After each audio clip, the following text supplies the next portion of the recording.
Jet set to supersize your business, not during COVID-19, not during a pandemic.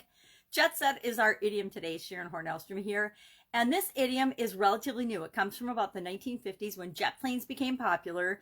And a gentleman by the name of Igor Cassini, who wrote by the pen name Charlie Knickerbocker, get that, for the New York Times, New York Journal American, he coined the term jet set. And he used it to describe a group of people, a jet of course, a jet plane. So there was high speed, fast travel involved.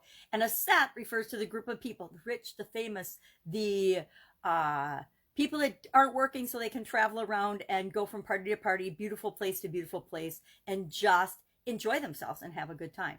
He coined the term and he used it to replace the term before jets were popular. They were called the cafe society, people that, lunched and did fun things and didn't have to work so they could spend their time traveling and doing things that were entertaining to them. Well,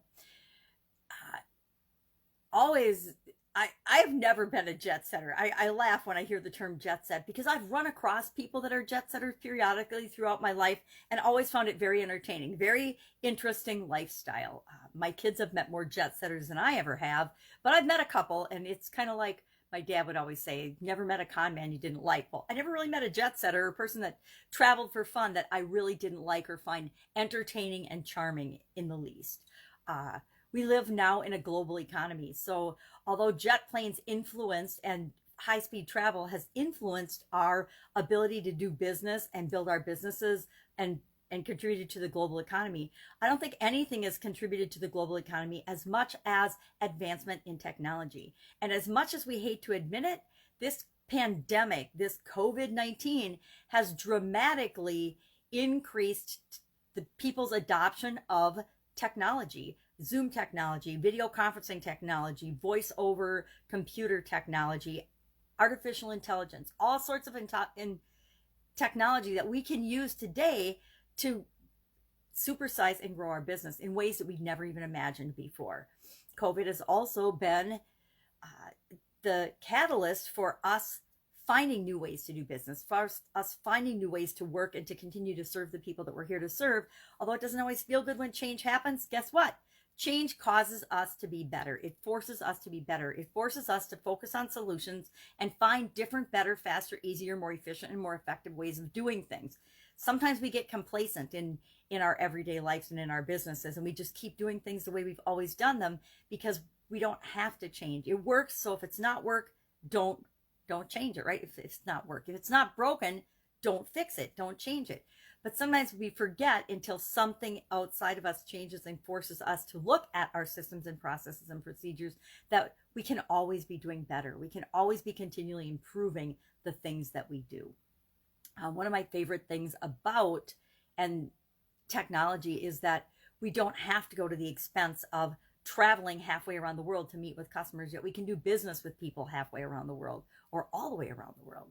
We can build relationships with people via social media, via technology that we never were able to before without, it's not the exact same as being there, but it's close enough to not having to travel and spend tens of thousands, if not millions of dollars a year traveling to different places to meet people one-on-one. Or we save the traveling for really special occasions, really big events, or to actually celebrate our successes that we create together for our businesses. Like anything else, I think that we need to remember with social media and the internet and doing business remotely, it's always still a matter of buyer beware, because what you see is not always what you get. But that happens in the real world too. That doesn't just happen remotely. So I'd be curious to know if you have ever been a jet setter. Have you ever met a jet setter? Would you ever want to be a jet setter? I like to think I love traveling, but I also really, really love sleeping in my own bed. So as much as I like to see beautiful places and experience different things, and I could try to convince myself that I would love to be a globe-trotting world traveler, the truth is I'm much more of a homebody, and I find that I like to be at home, and I love doing business remotely. I love doing business through social media and technology because I think it's the wave of the future. And if nothing else has made me grateful for COVID-19, the move toward accepting new technologies and accepting technology and getting used to it and making it a part of our everyday life is one of the long-term benefits that we'll see from this. All right, have an awesome day. I'll be with you tomorrow with another interesting idiom. What does it mean? Where does it come from? And how might you use it to grow your business right now? Take care.